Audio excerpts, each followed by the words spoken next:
بعض ہمارے اہل علماء کرام شیعہ کو پکا کافر کہتے ہیں اور بعض کافر کا بھائی کافر کہنے میں کافر وافر شیعوں میں 20 قسم کے لوگ ہیں, معتدل بھی ہیں. تو میں یہ کہتا ہوں کہ کسی مسلک کو کافر کہنے کے بجائے آپ یوں بولو کہ جس کا یہ عقیدہ ہے وہ کیا ہے, کافر ہے.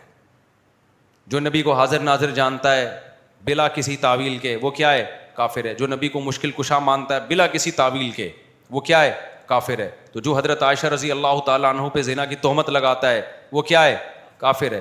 تو چاہے وہ سنی ہو, چاہے وہ شیعہ ہو, چاہے وہ بریلوی ہو, کیونکہ نام فرقوں کے لے کے اس میں ایک تو مبالغہ بہت ہو جاتا ہے. بعض دفعہ سارے وہ کر نہیں رہے ہوتے ہیں, ہم سب کو لپیٹ دیتے ہیں اور پھر فرقواریت اس سے بڑھتی ہے, نفرتیں پھیلتی ہیں. اپنے ملک کو پہلے بچاؤ, جو تو حالت ہو گئی ہماری, لڑ کے ایک دوسرے کو ویسے ہی پڑھ کے کوٹ دیا ہم لوگوں نے. آسٹریلیا سے سوال ہے کہ ہم جا رہے تھے وہاں اگر نماز پڑھتے ہیں کہ ہم ان کو منع کرنے والے کہہ رہے ہیں. ہم جہاں آسٹریلیا میں رہتے ہیں وہاں اکثر اہل تشیع حضرات, وہاں جس علاقے میں رہتے ہیں وہاں زیادہ تر شیعہ حضرات ہیں, تو ہمارے گھر میں آ کر اپنی نماز پڑھتے ہیں. پڑھنے دو بھائی, میرے بھائی, وہ جائے نماز میں ڈیلا رکھتے ہیں, رکھنے دو. آپ کے گھر آ کے نماز پڑھ رہے ہیں نا, کوئی آپ کے چوری تو نہیں کر رہا نا. بار بار میں ایک بات کہتا ہوں, دوسرے کے مسلک کو چھیڑو نہیں, اپنے مسلک کو چھوڑو نہیں. ہاں جب وہ حق کی تلاش میں آپ کے پاس آئے دلائل, تو علماء سے دلائل پوچھ کے اس کو محبت کے ساتھ سمجھا دو. مان جائے ٹھیک ہے, نہیں مانے تو اس کی مرضی ہے بھائی. اتنی دنیا میں اور کچھ ہو رہا ہے تو کیا ہو گیا. تو یہ ضرور ہے کہ کوئی بھی شخص, چاہے وہ سنی ہو چاہے وہ شیعہ ہو, آپ کے سامنے صحابہ کی گستاخی نہ کرے. وہ اب بولو بھائی یہ حدود سے کیا ہو رہا ہے. دیکھو کوئی عیسائی آپ کے گھر آتا ہے, وہ نبی کو نبی نہیں مانتا نا, تو آپ کو پہلے سے پتہ ہے نہیں مانتا, پھر بھی آپ کے گھر آتا ہے, کھانا کھا کے چلا جاتا ہے.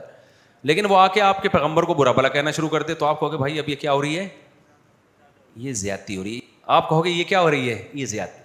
تو کوئی بھی شخص آئے آپ کے سامنے سیدنا معاویہ کو برا بھلا کہنا شروع کر دے, حضرت ابو سفیان کو, ابو بکر کو, حضرت عائشہ کو, آپ بولیں بھائی آپ آئیں اپنی نماز پڑھیں, آپ کا ایک مسلک ہے, ایک فقہ ہے, آپ اس طریقے سے پڑھیں, ہم نے منع نہیں کیا آپ کو. میں تو یہاں تو شیعہ لوگوں کو کہتا ہوں, اور آئے بھی ہیں بہت سارے مسجدوں میں, بیان بھی سنتے ہیں.